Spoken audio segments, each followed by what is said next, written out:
क्या चल रहा था? मेंसुरेशन में आयत खत्म हो गया था आयत। चलिए आगे हेडिंग देंगे सम चतुर्भुज। सम चतुर्भुज हेडिंग देंगे सम चतुर्भुज। हेडिंग देंगे सम चतुर्भुज। हेडिंग दे दिए, आइए लिखिए। वैसा समानांतर चतुर्भुज, वैसा समानांतर चतुर्भुज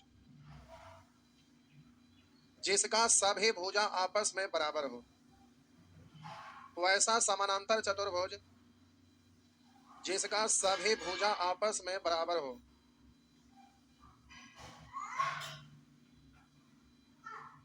समानांतर चतुर्भुज कहलाता है, तो सम चतुर्भुज कहलाता है। आइए देखिए, ये है प्यारे आपका, ये क्या है? समानांतर। समानांतर है नहीं। अब हम बोले कि वैसा समानांतर चतुर्भुज जिसका प्रत्येक भुजा आपस में, यानी जितना ये उतना ये उतना ये उतना ये, तब ये क्या कहलाएगा? सम चतुर्भुज। तो इसको पकड़ के ले आइए। देखिए अब ये सब बराबर हो गया ना, तो समानांतर था जो अब क्या हो गया? सम चतुर्भुज हो गया नहीं। हाँ ये हो गया। तो हम बोले वैसा समानांतर चतुर्भुज जिसका प्रत्येक भुजा आपस में बराबर हो जाए, सम चतुर्भुज कहलाता है। तो अब यहाँ पर प्यारे सभी भुजा बराबर हो गया, ए बी सी डी हो गया ना, यानी ए बी बराबर बी सी बराबर सी डी बराबर डी। इस पर मैंने लिखना है, नोट में लिखना है, इस पर लिखना है।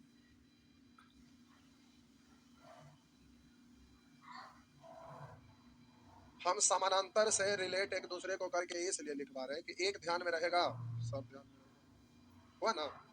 लिखिए गुण प्रॉपर्टीज लिख दिए। अब इधर सुनिए, हम बोले कि समानांतर चतुर्भुज में जो गुण मौजूद है वो सम चतुर्भुज में भी मौजूद है। कुछ एक्स्ट्रा गुण भी है, तो जो एक्स्ट्रा है उसको लिखना है। बाकी लिख दीजिएगा बगल में कि इसमें समानांतर चतुर्भुज का सभी गुण मौजूद। जो हम लिखा रहे हैं वो सभी गुण मौजूद है, ये नहीं कि अपने घर जाइएगा इधर उधर से कुछ उसमें लिख दीजिएगा, कहिएगा सब कुछ इसमें भी है। वो नहीं, जो हम लिखा रहे हैं उसको, क्योंकि कुछ गुण ऐसा है जो हम नहीं लिखा रहे हैं, वो लास्ट में आपका सब मिक्स में आ जाएगा, समझ गया ना? तो वहां पर लिख दीजिए कि इसमें समानांतर चतुर्भुज का सभी गुण मौजूद है। तो कुछ एक्स्ट्रा है उसको नीचे में लिखिए। तो एक्स्ट्रा है उसको सबसे पहला लिखिए कि इसका सभी भुजा आपस में बराबर होते हैं। जो डेफिनेशन में तो लिखा है, तो इसके सभी भुजा आपस में बराबर होते हैं। ए बी बराबर बी सी बराबर सी डी बराबर लिख दिए। इसके सभी भुजा आपस में बराबर होते हैं, अर्थात ए बी बराबर बी सी बराबर सी डी बराबर। अगला, इसके विकर्ण, इसके विकर्ण एक दूसरे को समकोण पर, इसके विकर्ण एक दूसरे को समकोण पर समद्विभाजित करते हैं। इसके विकर्ण एक दूसरे को समकोण पर समद्विभाजित करते हैं। समानांतर में ऐसा नहीं ना था? सम चतुर्भुज का विकर्ण एक दूसरे को समकोण पर समद्विभाजित करते हैं, ध्यान में रहेगा ना? ये आपका सम चतुर्भुज है, और बोले एक विकर्ण आपका ये है और दूसरा विकर्ण ये है। तो हम बोले कि ये समद्विभाजित तो है ही, लेकिन समकोण पर, यानी यहाँ पर समकोण पर समद्विभाजित होते हैं। समद्विभाजित होने का मतलब दो बराबर भाग में बंटना, जितना ये उतना ही, और ये वाला जितना था आधा ही आधा। तो हम बोले समकोण पर समद्विभाजित हुआ, यानी यहाँ पर कितना डिग्री का कोण बन जाएगा? 90 डिग्री का कोण बन जाएगा, ध्यान में रहेगा ना? तो सम चतुर्भुज का विकर्ण एक दूसरे को समकोण पर समद्विभाजित करते हैं। तो अब हम भुजा की लंबाई यहाँ पर कुछ मान लेते हैं। A B B C C D D A सब तो बराबर ही है, और इसमें से प्रत्येक की लंबाई हम ए मान लिए। इसकी भुजा की लंबाई कितना मान लिए? ए मान लिए। भुजा की लंबाई ए मान लिए, भुजा की लंबाई ए मान लिए। और एक विकर्ण यानी ए सी बराबर D1 मान लिए, और ए सी बराबर D1 मान लिए, और बोलिएगा बी डी बराबर D2 मान लिए। तो ये तो समद्विभाजित हो गया था। बोलिए यहाँ से यहाँ तक कितना? और पूरा ए सी D1 है ना, तो ये समद्विभाजित हुआ, दो बराबर भाग में बट गया तो आधे होगा ना। तो D1 बटा, और ये पूरा कितना है? D2। हम बोले ये आप माने, हम बोले कि इसको आप D2 मान लिया, तो ये समद्विभाजित हो गया, दो बराबर भाग में बट गया ना। तो हम बोले यहाँ से यहाँ तक प्यारे आधा होगा, तो ये पूरा है कितना? D2। तो ये D2 बट्टा 2 हो गया आधा। ये D2 है पूरा, उसको आधा कर दिए, तो यहाँ से यहाँ हो गया D2 बट्टा 2। और आपको पता है कि ये 90 डिग्री है, तो 90 डिग्री के सामने वाला कर्ण, और ये भुजा आप कितना माने थे? ए माने थे। ये ए है तो ये भी ए है, तो ये भी ए है, तो ये भी ए है। तो अब आपका इस समकोण त्रिभुज में अगर देखिएगा, ये तो आपका समकोण त्रिभुज है, तो समकोण त्रिभुज में कर्ण स्क्वायर बराबर बोलेंगे D1 बट्टा 2।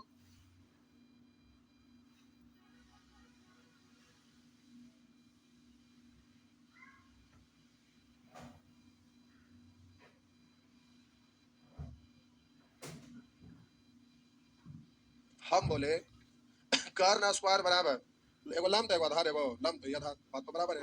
तो बोले D2 बट्टा 2 का स्क्वायर, यानी इसको पढ़ेंगे D1 का स्क्वायर बट्टा 4 प्लस D2 का स्क्वायर बट्टा 4, तो 1/4 कॉमन हो जाएगा।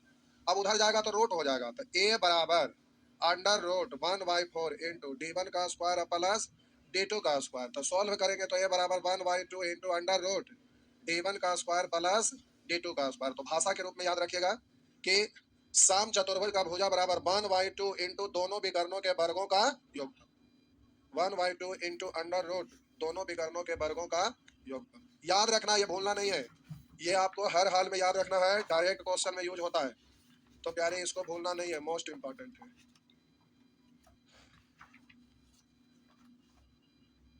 सम चतुर्भुज का भुजा की लंबाई निकालना हो, दोनों विकर्ण की लंबाई दिया हुआ हो, तो 1/2 इंटू अंडर रूट दोनों विकर्णों के वर्गों का योगफल।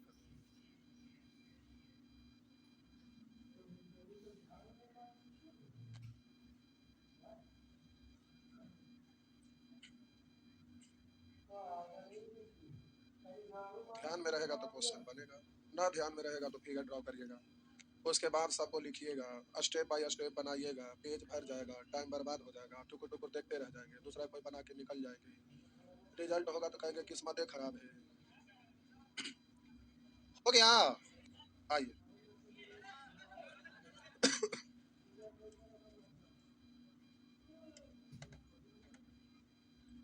परिमाप बराबर, आप जानते हैं बाहरी सभी भुजाओं का जोड़ कै गो भुजा है? 4 गो, सब बराबर है, तो 4 गुना भुजा बोलिए, या ए प्लस ए बोलिए, बात तो हम बोले ए प्लस ए बोलिए, या 4 ए बोलिए, बात तो बराबर, यानी 4 गुने भुजा।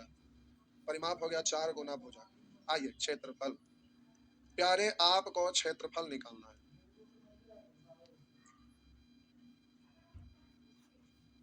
क्षेत्रफल निकालना है। तो देखिए, छाप लिए, छाप लिए, तो देखिए हम बोले ये वाला विकर्ण एक दूसरे को समकोण पर समद्विभाजित किया, और बोले कि जितना ये होगा उतना ही है, और जितना ये होगा उतना ही है, और ये 90 डिग्री है सामने वाला कर्ण है, तो बोले ये सब। तो अब इस त्रिभुज में देखिएगा, एक भुजा ये है, दूसरा ये है, इस त्रिभुज में एक भुजा ये है, दूसरा ये है, बराबर है ना, और ये की लंबाई है, ये की लंबाई। उसी तरह से इसमें देखेंगे ई वाला के बराबर, ई वाला के बराबर, ई वाला के बराबर, यानी सब त्रिभुज आपस में ई वाला के बराबर, ई वाला के बराबर, ई वाला के बराबर, यानी चारों भुजा आपस में। तो एक और समकोण त्रिभुज का क्षेत्रफल निकालेंगे, उसमें 4 से गुना करेंगे तो क्षेत्रफल निकल जाएगा। या तो हम बोले ये वाला विकर्ण हम खींचे तो ये 2 गो समान त्रिभुज में बट गया, हाँ या ना, या ये वाला विकर्ण खींचे तो 2 गो बट गया, तो हम ये वाला को दिखा के आपको कैलकुलेट करें, ये विकर्ण खींचे तो 2 गो बराबर त्रिभुज में बट गया, और ये वाला विकर्ण जब खींचे तो इस पर ये लंब पड़ गया ना, तो जो लंब है इस त्रिभुज के लिए यही ऊंचाई का काम करेगा ना, जो लंब है वही ना ऊंचाई होता है, तो 90 डिग्री है तो यही ऊंचाई का काम करेगा। तो इस त्रिभुज का क्षेत्रफल निकालेंगे तो 1/2 इंटू आधार, आधारी वाला ना, तो बोलेंगे D2 बट्टा 2, अब उन्हें ऊंचाई ई वाला ना, तो D1 बट्टा 2, अच्छा पूरा है, ये पूरा है, ये पूरा बेकार है यहाँ तक। अब हम बोलेंगे इनटू, अभी आपका हो गया D1 बट्टा 2 हुआ, तो एक होते हो ऐसा ऐसा सेम 2 गो है, तो आप 2 से गुना करिए तो 2 से 2 कट गया ना, तो क्षेत्रफल हो गया 1/2 इंटू विकर्ण D1 into D2, D1 into D2, यानी भाषा के रूप में क्या पड़ेगा, सम चतुर्भुज का क्षेत्रफल बराबर 1/2 इंटू दोनों विकर्णों का गुणनफल, हो गया ना, बस हो गया। परिमाप बराबर 4 गुने भुजा, क्षेत्रफल बराबर 1/2 इंटू विकर्णों का गुणनफल, 4 गुने भुजा, क्षेत्रफल बराबर 1/2 इंटू विकर्णों का, हो गया। छाप लिए, अब किताबें वाला छाप ले हैं, उसमें सब थोड़े लिखल है, वो तो याद करना है जो लिखा हो, कैसे हुआ वो समझाया हुआ उसमें थोड़े, और से इसमें मिला रहे, तो आपको कुछ लग रहा हम गलत लिख रहे हैं।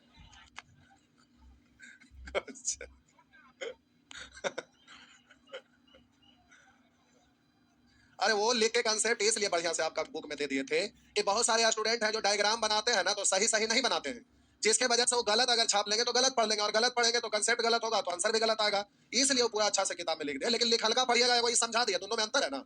जब लिखा हुआ है ये है तो हमको लिखाने की या समझाने की क्या जरूरत था, लेकिन इसको क्यों समझा रहे हैं, आपका माइंड में सेट हो जाएगा। अगर भूल गए तो भी तो क्वेश्चन को आप सोल्व कर ही सकते हैं ना, तो समझना जरूरी है, समझ गए तो माइंड में सेट हो गया, इसलिए ना हम इसको बता रहे हैं। तो सब कुछ किताब में क्या नहीं लिखा रहता है। अब एडमिशन लेने की जरूरत है, गूगल पर सर्च करिए, हर चीज तो रहबे करता है इमेज के रूप में, वीडियो के रूप में, तो क्यों लोग पढ़ने आते हैं।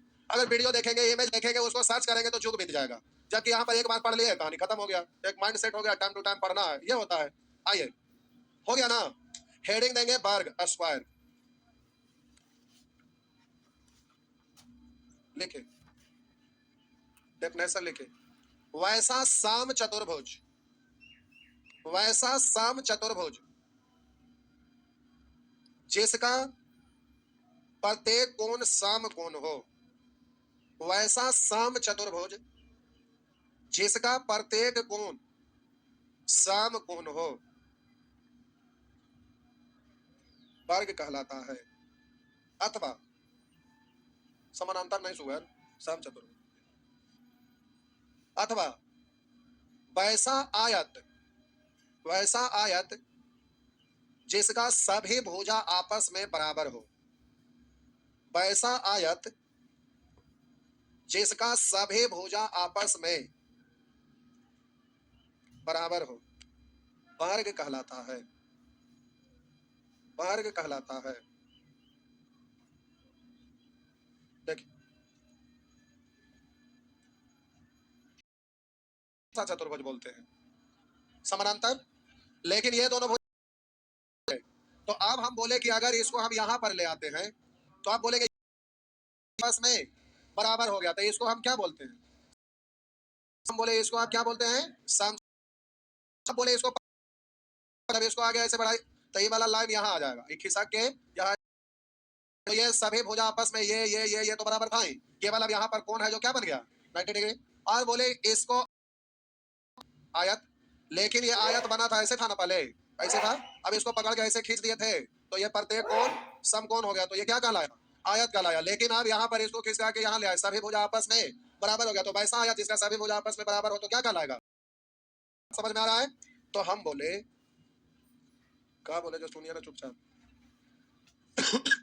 कि वैसा सम चतुर्भुज जिसका सभी भुजा आपस में बराबर हो, तो ये सभी भुजा आपस में बराबर हो, तथा प्रत्येक कोण सम आएगा, वर्ग कहलाएगा। अगर आप कहिएगा कि ये सम चतुर्भुज है, कोई कहेंगे वर्ग है, तो दोनों में फैटा फैटी करिएगा तो कुछ परिणाम नहीं निकलेगा, क्योंकि सम चतुर्भुज में बोल सकते हैं, वर्ग में बोल सकते हैं। अब आपका नाम का घर का नाम रहता है मुन्ना, मुन्ना भाई एमबीबीएस, अब शहर में आपका नाम कुछ और है, तो जो गांव के आदमी हो गए आप दरिद्र, ये क्या बोल रहे हैं, स्कूल का नाम है राजा, क्या नाम है, राजा नहीं, दरिद्र का नाम रख देते हैं, तब मुन्ना हकाएंगे तो भी आप आएंगे, राजा हकाएंगे तब भी आएंगे, बोल सकते हैं कि नहीं। वैसे ही इसको सम चतुर्भुज में वर्ग भी बोल सकते हैं, लेकिन इसमें विशेष गुण आ गया तो आप मुन्ना आपको नहीं बोलेंगे, क्योंकि कुछ और गुण हो गया, बच्चा में आप मुन्ना थे नहीं, तो विशेष नाम से लोग बोलने लगते हैं ना, एक अलग पहचान बन जाता है नहीं। तो अब ये तो हम बोले ये वर्ग है, या तो आप बोले कि वैसा आयत जिसका सभी भुजा आपस में बराबर हो, आयत में तो प्रत्येक कोण समकोण होता है, भुजा बराबर हो गया तो ये क्या कहलाएगा, वर्ग। अगर इसको आप आयत बोलेंगे तो कोई दिक्कत नहीं है, लेकिन विशेष गुण आ गया इसलिए इसको हम बोलेंगे वर्ग, तो ये आपका वर्ग है। आप जरा ध्यान देंगे,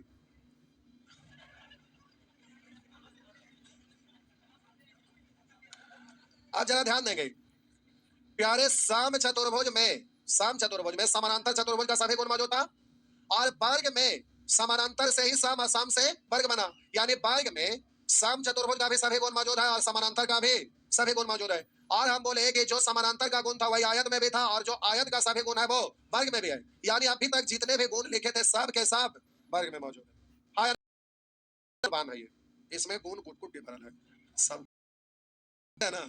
हाँ तो ये, अब इसमें, अब इसमें कुछ, तो आप यहाँ पर बगल में समानांतर ना लिख दीजिए कि इसमें सम चतुर्भुज और आयत का सभी गुण मौजूद है, बगल में हाँ फिगर बना दीजिए, उसके बाद बगल में गुण में आप लिख लीजिएगा, लिख दीजिएगा इसमें सम चतुर्भुज और आयत का सभी गुण मौजूद है, सम चतुर्भुज और आयत के सभी गुण मौजूद है। ये आपको मन करेगा पूरा लिखना, तो लिख दीजिए, हो गया। सबसे गुणवान है नहीं,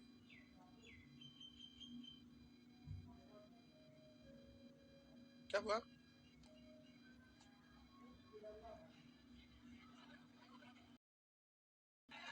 ए बी,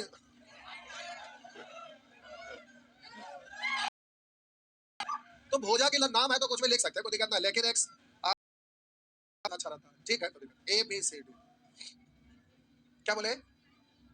सभी आयत, अभी बोले कि सभी आयत वर्ग होगा, वर्ग आयत है, ये हम बोले हैं कि सभी आयत वर्ग है। अब गुण में हम वही लिखाए हैं, हम गुण में वही लिखाए हैं जो वर्ग में जितना भी तक नोट में आप लिखे हैं उसको पढ़िए और देखिए वर्ग में सब दिन बोले थे कि अपने मन से कोई किताब में अगर कुछ एक्स्ट्रा लिखा रहेगा उसमें आप नोट मत कर दीजिएगा, अगर समानांतर में अपने तरफ से उसको नोट कर दीजिएगा तो फिर तो अगर उसमें मौजूद जो हम लिखाए हैं उसके बारे में बोल रहे हैं कि वो सभी गुण इसमें भी मौजूद है। अगर वैसा रहता तो अब यहाँ पर भुजा के मध्य बिंदु क्या बनता है, सामने क्या बनता है, नया कीर्ति आयत में क्या बनता है, वर्ग में क्या बनता है, एक में लिखा देते तो सभी में काम चल जाता। तो वो सब लास्ट में नोट में हम लिखाएंगे, लास्ट में वो क्वेश्चन पे आएगा, नहीं तो वो सब इसमें लिखा देते थे, जो मौजूद है उसके बारे में हम लिखा है, एक्स्ट्रा अपने मन से कुछ भी उसमें नोट नहीं करना है। तो हम ये नहीं बोले थे कि सभी आयत वर्ग है। आइए अब हम बोले इसमें आप बोलेंगे विकर्ण, तो ये तो सब आपस में बराबर होगा। आयत में लिखा था ना विकर्ण के बारे में, बोले साम चतुर्भुज में विकर्ण के बारे में लिखे थे कि बराबर है, नहीं लिखा था, जानबूझ के छोड़ दिए थे। तो हम बोले कि आयत का विकर्ण बराबर होता है तो वर्ग में भी बराबर होता है। सम चतुर्भुज का गुण मौजूद है तो उसका विकर्ण समकोण पर समविभाजित करता है तो वर्ग में भी समकोण पर समविभाजित करेगा। बात समझ में आया? तो अब हम बोले कि इसका विकर्ण बराबर होता है, तो आयत के नजरिए से देखिएगा तो विकर्ण बराबर होता है under root L square plus B square, तो L square plus B square, तो यहाँ एल भी ए है और बी भी ए है, तो बोलेंगे ए स्क्वायर प्लस ए स्क्वायर यानी 2a स्क्वायर का रूट निकालेंगे तो ए रूट 2 का नहीं निकलेगा तो रूट 2a, ऐसे अच्छा लगेगा, रूट 2 इंटू, हो गया ना।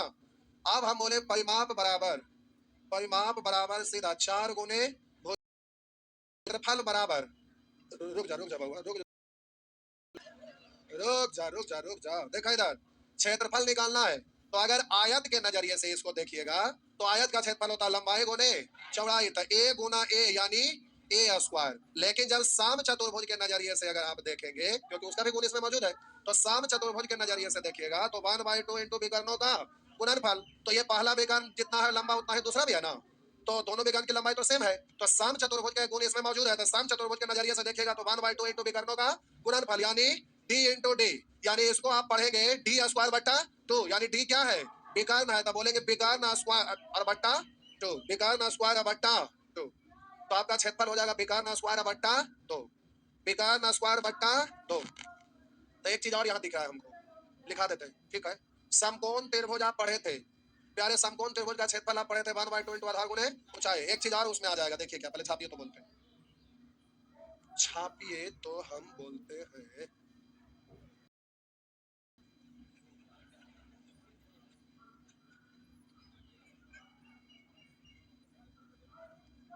बिहार एसएससी का डेट फॉर्म भरे के मार्च के बाद होगा ना, तो हम पढ़ाएंगे मार्च के बाद तक ना, हम तो बोले थे फरवरी में खत्म कर देंगे, बोले थे ना, उसके बाद प्रैक्टिस मैच चलेगा, मैच तो खत्म हो जाएगा फिर प्रैक्टिस चलते रहेगा, नहीं हो गया। आइए लिख दिए, अब जरा ये ध्यान देंगे, अरे जल्दी जल्दी लिखिए आज खत्म करना है।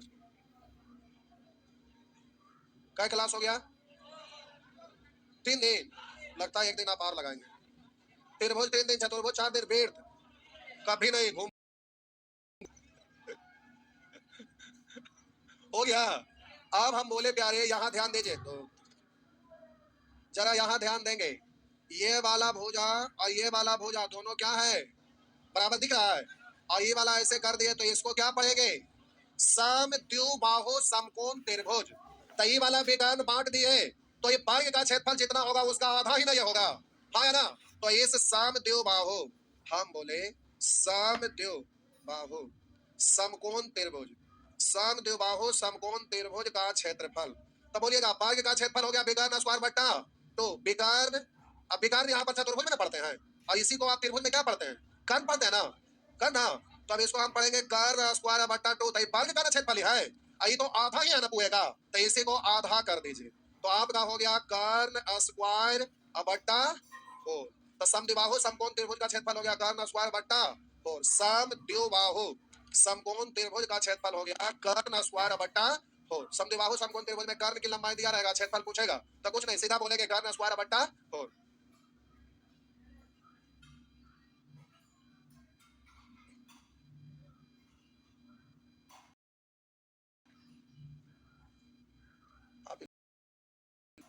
फिगर बगल में समद्विबाहु बनाइएगा, डॉट लाइन ऐसे देके वर्ग में ऐसे कटिंग बना लीजिए, ई वाला लाइन मत दीजिए, ये सब मत दिया,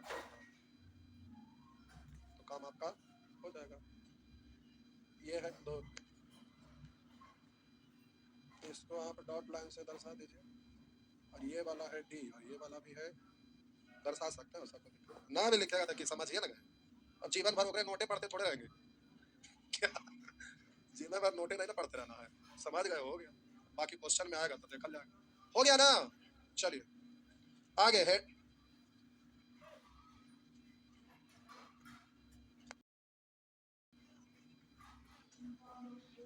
लिखिए अगला पढ़, वर्गाकार बाग के, वर्गाकार बाग के बाहर से, वर्गाकार बाग के बाहर से चारों ओर समान चौड़ाई का रास्ता हो, यदि वर्गाकार बाग के बाहर से चारों ओर समान चौड़ाई का रास्ता हो,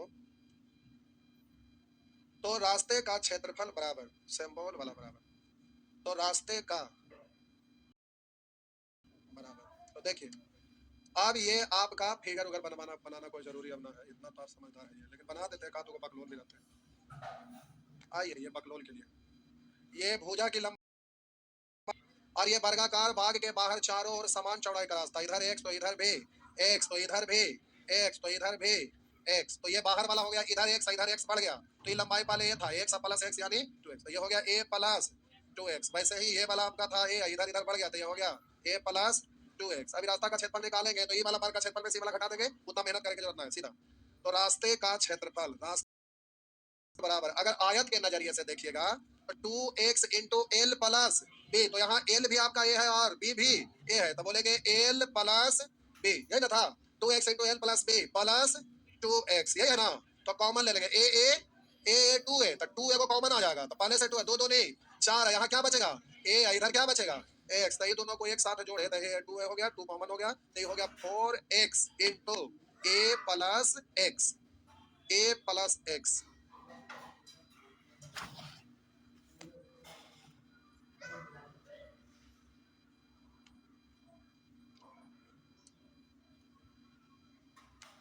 बाहर से था तो इसलिए प्लस, अंदर से रहता तो यहाँ पे माइनस, तो अपने भाषा में लिख लीजिएगा कि बोल दो, तो लिखिए यदि वर्गाकार बाग के अंदर से, यदि वर्गाकार बाग के अंदर से, यदि वर्गाकार बाग के अंदर से चारों ओर समान चौड़ाई का रास्ता हो, यदि वर्गाकार बाग के अंदर से चारों ओर समान चौड़ाई का रास्ता हो, तो रास्ते का क्षेत्रफल बराबर 4x इंटू ए माइनस एक्स, हो गया, एक और 4x इंटू ए माइनस एक्स, देखिए इतना लगा, अभी पीछा के छाप रहे हैं ठीक है, चलिए आगे लिख दिए,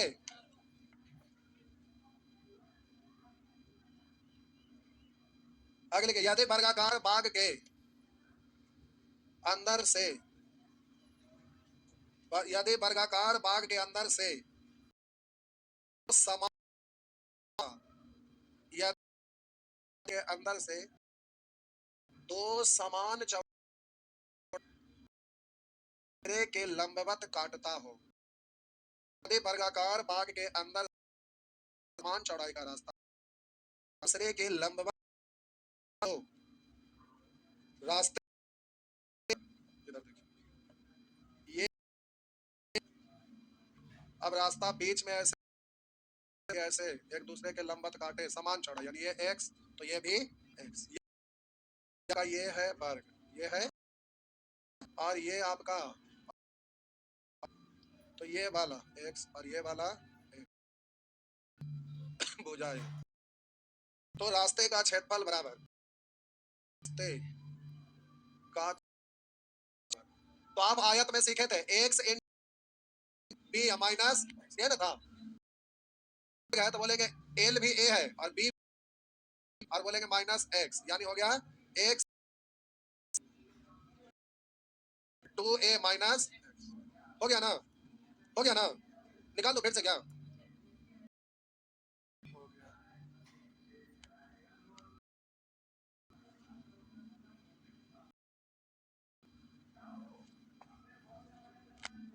हो गया, हो गया, तो हो गया। तो इधर देखिए 21 दिसंबर कल है और कल सवेरे मॉर्निंग 9 बजे होगा। क्या होगा?